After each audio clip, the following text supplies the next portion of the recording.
for me to believe that a decade has passed since one of the most exciting periods in the history of college basketball. When we go back to the end of that season, all of you fans realize that the Wolfpack wasn't even assured of a spot in the NCAA tournament until the ACC tournament.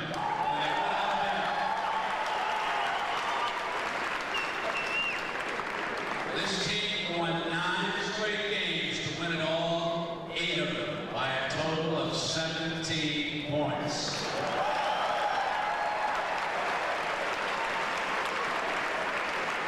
When we got to Albuquerque, to be perfectly honest, there was not an expert in the land who thought that North Carolina State could win it all. They thought the championship was between Houston and Louisville, and how wrong they were. Phi Slamma Jamma did a great job in the semifinal.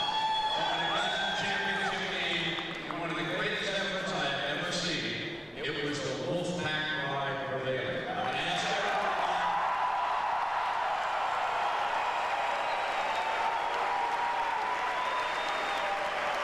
We want to bring down the house lights now.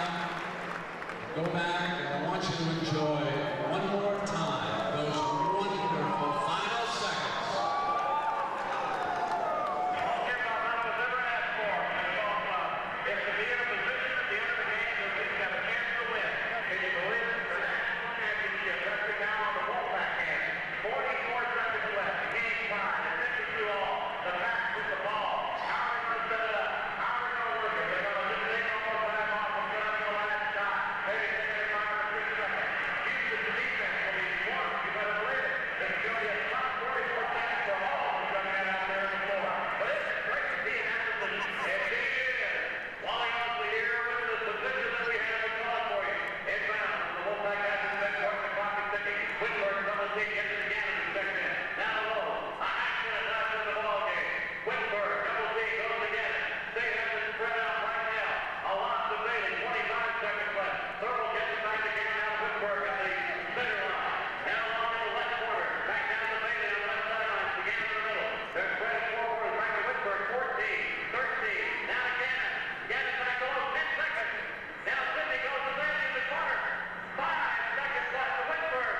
Whitworth tries it out 30-footer. No good. Got it back. Hurry up, go!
Thank you very much. I'm very proud to be part of this occasion. Honor the 1983 National Championship basketball team. It's a great honor for me to be part of this. To honor these players, the staff, and especially the man in charge who put it all together and made it happen. To be part of this is it's very difficult because I'm representing a lot of people. I'm representing all of you. Today we are honoring more than just this magnificent accomplishment. We're honoring the determination and the desire, the effort, the pride, the optimism, the courage that characterizes this basketball team.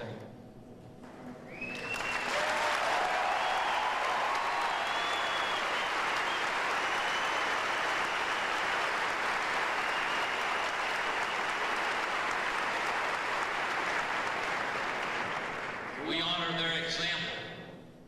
We honor what they have accomplished.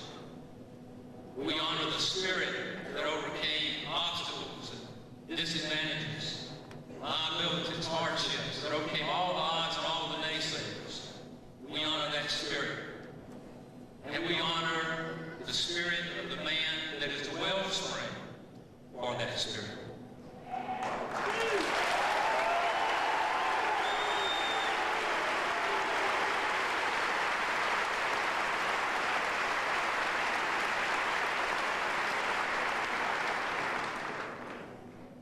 We honor the man who embodies those characteristics of desire, determination, effort, pride, courage, and optimism, Jim Valvano.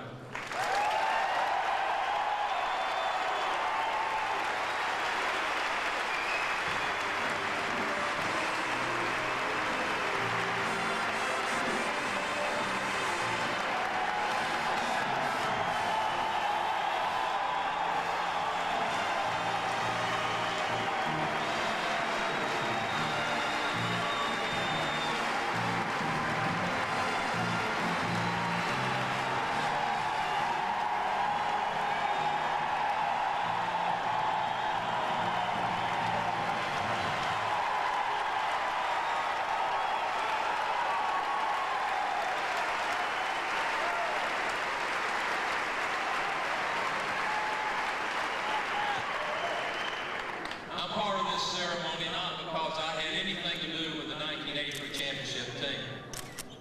I'm part of this ceremony because of the great respect and appreciation I have for this man.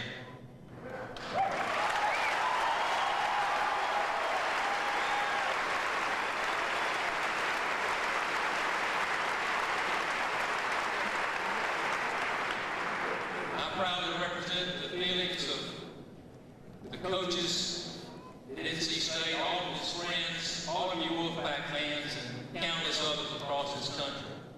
I represent the feelings of appreciation and pride that we all share in Jim Valvano.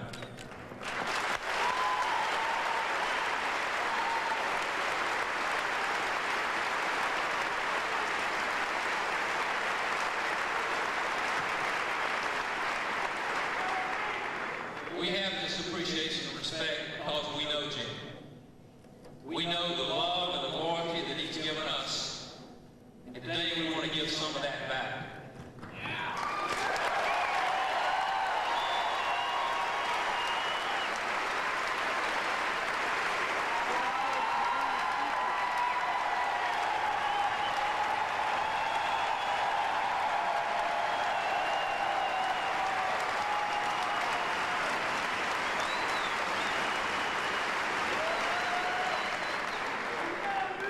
We know his family, his wonderful wife Pam and his lovely daughters. Nicole, who's an NC State graduate, Jamie, who's an NC State student, and their youngest daughter, Leanne. We know them.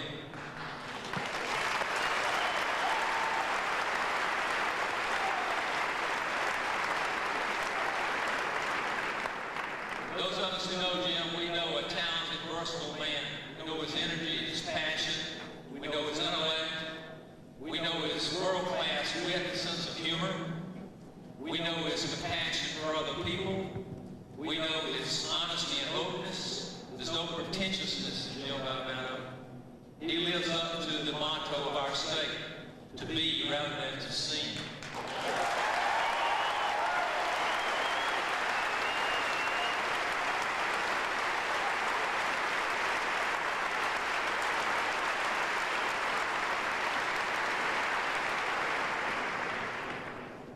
Those of us who know Jim know his devotion to North Carolina State. We know the countless hours of effort that he has devoted and spent on behalf of this university, and we appreciate it.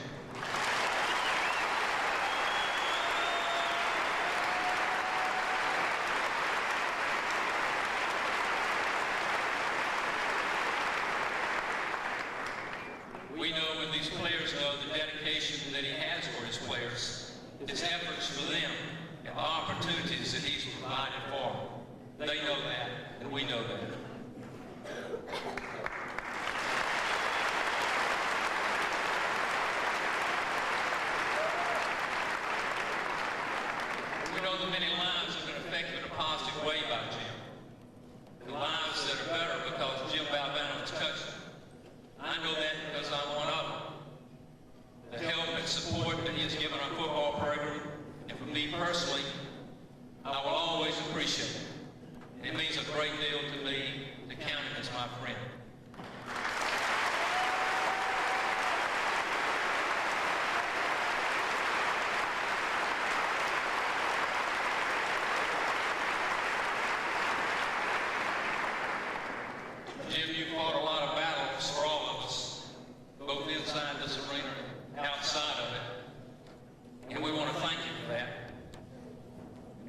gratitude, this support, and this love that you have for the people here is sincere, it's real, it's through all of the good times plus the tough times. It's been there through reality and through times where fantasy and myth prevail.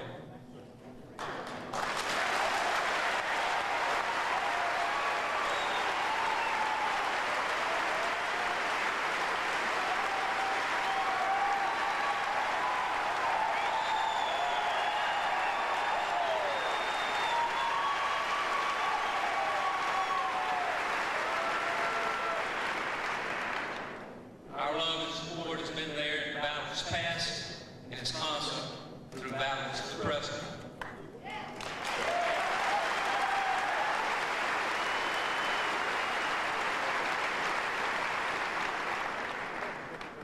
Jim, you've earned our respect, you've earned our appreciation, you've earned our love.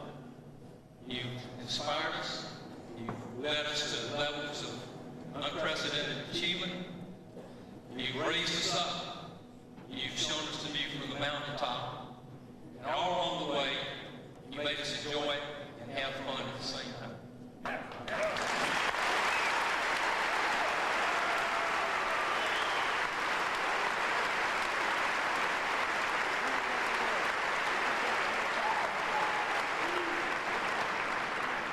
So today, we raise you up in triumph again to just simply and sincerely say, thank you, and we love you.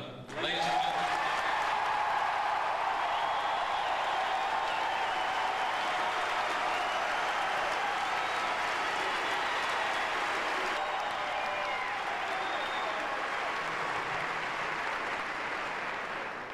I'm at a loss for words. You know, that is too good to be true. I have been fortunate in my lifetime to make a lot of good decisions, some bad ones, but probably the best thing that I've ever done in my life was the day that I said, I've got to do something to make sure University of Georgia doesn't get our football coach.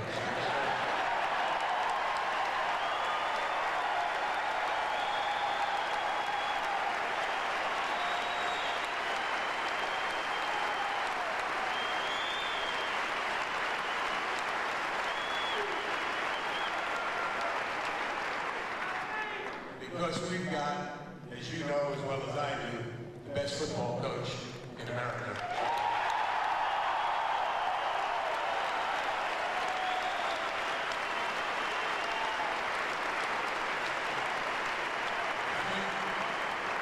The thing I'm most happy is Dick told me I don't have to still send him the checks monthly now that everything's been taken care of. It is, I can't put it in words. People say to me, what do I miss most about coaching? I'm going to tell you what I miss most about not being at NC State. That is, I was always able to do this next thing and get a response, and I can't do it anymore. And I know that I can do it now. And in '83, after we won the championship, we came back. You remember, those of you who were here in this building, I know we had about 45 million people that day in this building, and I've met them all. But I was able to, at any time during my 10 years, I can do this. I can go, na na na na na na na na na na. That's power. That's power.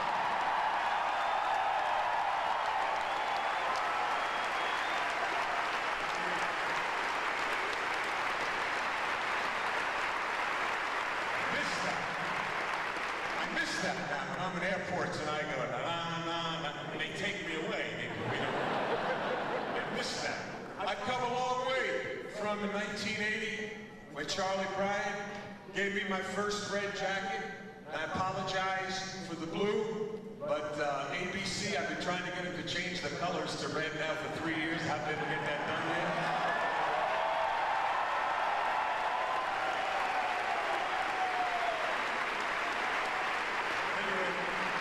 I've come a long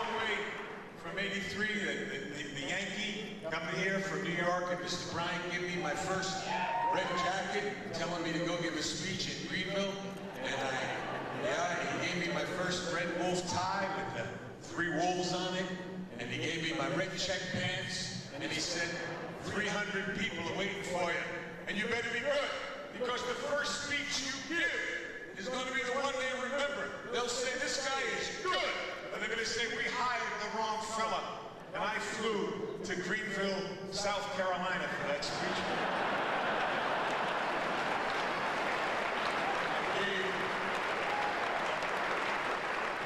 Gave one heck of a talk, raised $32,000 at an airport, Greenville, South Carolina. There's 300 members of the Wolfpack Club wondered, what the heck we got here? This Italian. But anyway, nobody had more fun than I did in the 10 years that I was fortunate enough to be able to stand in that corner right before every game and thank God for the opportunity to coach at North Carolina State University.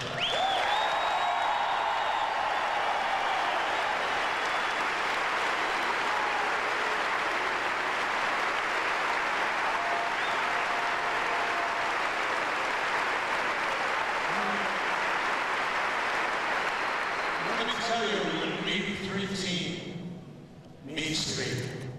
They're special, not because they put that banner up there. They're special because they taught me and the world so many important lessons. Number one, hope. What does hope mean? Hope that things can get better in spite of adversity. The 83 team taught us that. When Derek Whitberg went down, and everybody said we couldn't, and there was no way we could win. And a kid named Ernie Myers stepped in, and we lost a few, and then we won a few, and then Derek came back, and every sports writer in America said that, I remember my favorite quote was that trees would tap dance, elephants would drive the Indianapolis 500, and Orson Welles would skip breakfast, lunch, and dinner before NC State figured out a way to win the NCAA tournament.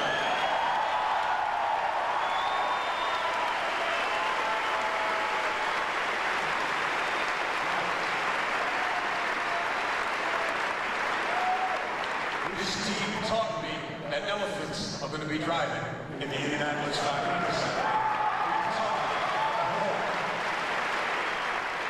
The 83 team taught me about dreaming and the importance of dreams, because nothing can happen if not first a dream. If you have someone with a dream, you have a motivated person with a dream and a goal and a vision. If you have someone who never gives up, who has great hope, and that team taught me the persistence, the idea of never, ever quitting. Don't ever give up.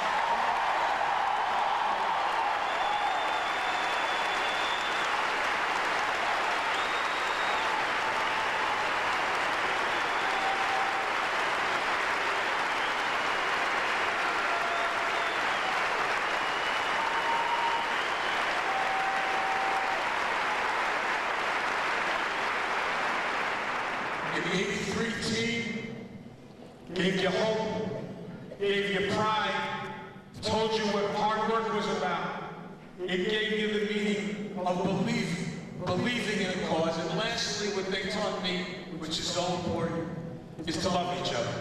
We don't talk enough about that in sports, but I can't tell you, if you ask me what was said along the line as we went down the road, and the word love was used most of the time. As a coach, I love him. And as me, Thurl, I love him. And Terry, I love him. And Whit, I love him. They taught me what love means. When you have a goal, when you have a dream, and when you have a belief, and you throw in that concept of never stop believing and loving in each other, and you can accomplish miracles. And that's what the 83 team taught.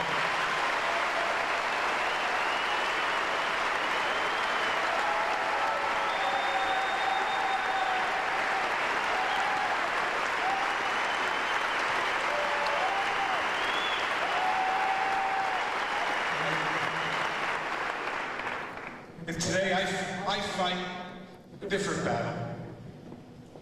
You see, I have trouble walking, and I do. And I have trouble standing for a long period of time, and I do. Cancer has taken away a lot of my physical abilities. I can't run over and yell at John Burrow, the referee, like I'd like to right now.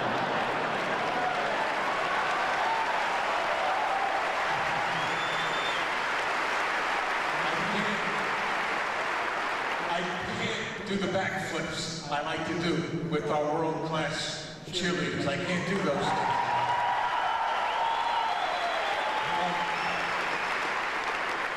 What cancer cannot touch is my mind, my heart, and my soul. You can't touch those things.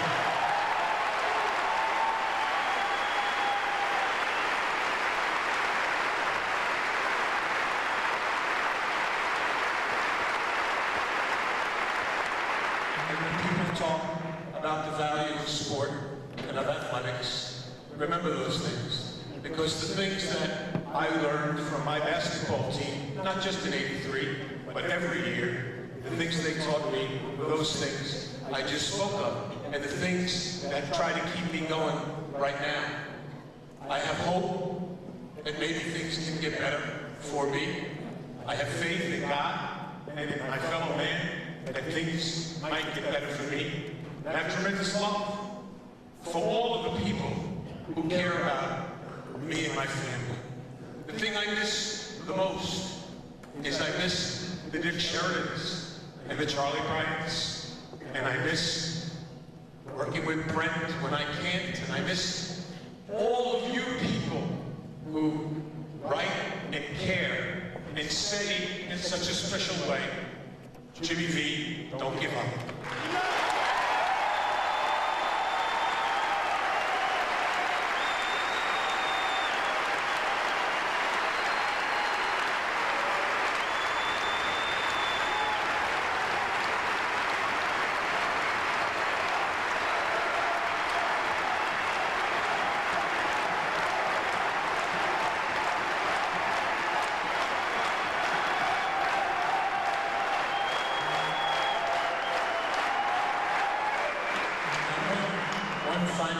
Final comment, that is about man right there, Mr. Les Robinson.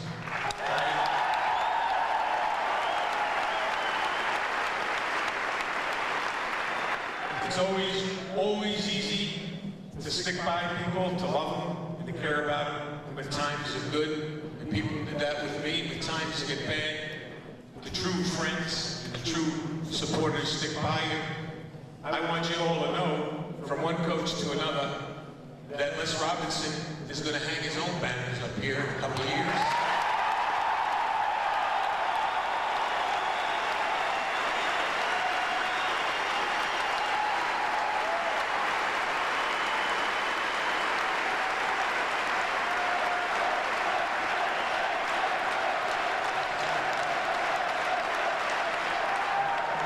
And Coach Sheridan is going to hang his ACC and national championship banners.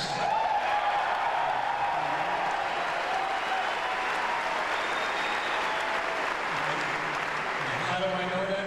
It's because I know with hope and with faith and with belief and with hard work and good people can do. That's what I learned from coaching for 23 years, and it's going to happen all here again.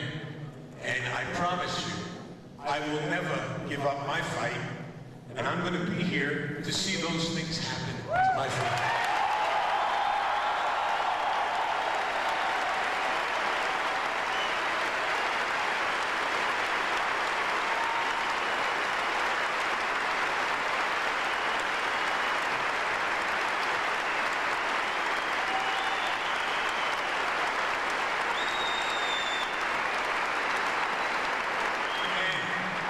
And if by chance the Lord wants me, He's going to get the best damn broadcaster and next basketball coach that can ever have.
present to you at this time something that we think is really appropriate.